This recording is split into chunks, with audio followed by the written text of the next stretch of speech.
So tomorrow night in smoky San Jose, California, yes, smoky indeed because of the brush fires, the hometown San Francisco 49ers will gear up for the New York Giants as the Niners have had to alter their practice schedule because of the brush fires this week, and they're hoping they were able to get in enough ample practice time to take on the lowly Giants, and you might as well call them the lowly 49ers. I mean, they don't have too much to brag about. Despite having twice as many wins as the Giants, the Niners now 2-7. Their last time out in Thursday Night Football. Week before last, they score a win against their East Bay rival, the Oakland Raiders, while the Giants scored another loss their last time out, as the Giants will come fresh off the bye. 2 Sundays ago, Giants lost on the home turf to the Redskins. Eli Manning sacked in that game 7 times. What's new? Eli's now been sacked 31 times this season. We're halfway through it. Giants last year were 3-13. They were awful then. They were known for having an awful offensive line. Eli was sacked all season 31 times. The most Eli's ever been sacked in a season in his 15-year career, 2013, Eli was sacked 39 times. If the Giants keep this up, it's projected that Eli will get sacked 62 times in 2018. But the Giants have reshuffled the offensive line. What's new? Like a deck of cards in Las Vegas, the Giants keep on shuffling. As the latest includes Patrick Omameh, gone, released as the Giants' right guard. He gives up the spot to a dude named Jamon Brown, all 6'4", 340 pounds of him. In 2016, he was a third-round draft pick by the then St. Louis Rams. And he's had a pretty good career as he's played in 41 career games, started 30 of them, including all 16 at right guard for the now Los Angeles Rams last season. So what happened? Why was he on the waiver wire? Why were the Giants able to pluck him? Because he had a little incident with the law, small amount of weed, got him suspended a couple games this season. Austin Blythe would take over at right guard for the Rams. He'd Wally Pip Brown, who's now a New York Giant. And sometimes the benefit of losing, you get to be first in the waiver wire, meaning you get to pluck some garbage, go through some garbage and pluck some treasure in the trash. And maybe that's the case for the Giants. It looks like they've gotten lucky with their now starting center, Spencer Pulley. Another guy, same age as Brown, 25, started all 16 for the Chargers at center, hiking the ball to Phillip Rivers last year. Played pretty well, found himself out of a job on the waiver wire. Giants take him, and he's done nicely. So, again, it's a reshuffled offensive line. The Giants are finally, fingers crossed, you bet you, maybe even toes and all fingers crossed, hoping that this line will give Eli Manning some time to make some plays, limit his mistakes, allow Eli from getting clobbered, and maybe open up some holes for Saquon Barkley. Let's talk about the running game.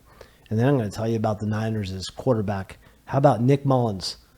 You know who he is. We'll get to him in just a moment.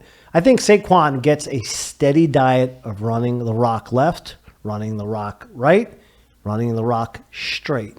He's going to get the football an awful lot tomorrow for Big Blue. Now, you would think with the exploits of Barkley, the 12th leading rusher in football, averaging 4.7 yards a carry, the Giants would be higher than 31st in the league in rushing the football, but not the case. Only averaging 77 a game. Niners, meanwhile, they've run the football pretty darn well. Third in the National Football League, 134 yards a game. They have a three-headed monster. It reminds me of a three-headed monster for the Giants of days gone past. Remember Earth, Wind, and Fire? Well, the Niners have their own outstanding trio right now. Matt Breida, top 5 running back in the league, 531 yards, 5.5 per carry, followed by Alfred Morris, an oldie but a goodie. He's been banged around throughout the NFC East as he's had about 250 yards. And another dude, Raheem Mostert, who's been great. He's had about 250 yards of running as well for the 49ers, who, again, have a nice trio of backs. And they've been able to do a decent job against the run on defense, 12th in the league. Giants near the back of the bus. What's new in just about every category, 23rd against the run. I told you about Eli Manning. I name-dropped Nick Mullins. How about Nick Mullins? An undrafted free agent in 2017 for the Niners out of Southern Mississippi. Why is that name sound familiar? Oh, yeah, Brett Favre went there. Mullins, 16 of 24, a record-setting debut. 3 touchdowns, no interceptions, almost 300 yards passing. Why was it record-setting? Since 1970, they've been keeping track of quarterback game ratings, and his was the highest ever, 151.9. How about that? 151.9 if you're keeping score at home. Not too shabby for a guy who is a virtual unknown. Jimmy Garoppolo, the GQ quarterback, gets injured with the ACL injury. Beathard steps in for him, injures his wrist, and now Mullins becomes a household name in the Bay Area for his exploits against the Raiders. We'll see if he can keep it going against the Giants tomorrow. Should be interesting. Niners will be the 3-point favorite. How have they done historically against the Giants? Both teams are dead even, 20-20. Last year, Niners win on the home turf in Week 10, 31-21. Not the most memorable game. So what is the most memorable game, you may ask? I know what it is, at least in this mind of mine. I know what my most memorable game is, and I'll tell you about a few others. The year 1986. I was a young tyke back then. Giants were en route to their first Super Bowl championship, and they made a statement in Monday Night Football on December 1st against the Niners, who already established themselves in 86 as a team of the decade under the great Bill Walsh and Joe Montana, a couple Super Bowls under their belt by then. Out in San Fran, it was the Niners taking a 17-0 halftime lead, but in the second half, the Giants came roaring back. 3 Phil Simms touchdown passes. The spirited play of that second half was by this dude right here. Remember him? The great Mark Bavaro. A 31-yard catch and run, which set the Giants up deep in the 49ers' end, and he took just about every San Francisco defender on his back for a ride. What a great play. One of the great all-time highlights in the history of New York Giant football. Giants would again win that game. They would go on to knock off the 49ers in the divisional round in 86. I'll never forget that one, 49-3 at a raucous Giant stadium. The joint was going crazy. I remember Jim Burt knocking out Jim Burt knocking out Joe Montana, Lawrence Taylor getting an errant pass off the hit for a pick 6. Giants would never look back. Next week, they would knock off the Redskins 17-0, go on to destroy the Broncos in the Super Bowl in Pasadena and win their first ring. 1990, Giants, again in a spirited Monday night game late in the season. Both teams going at it as the 2 best teams in the NFL. Niners won at that time the lowest scoring Monday night game ever, 7-3.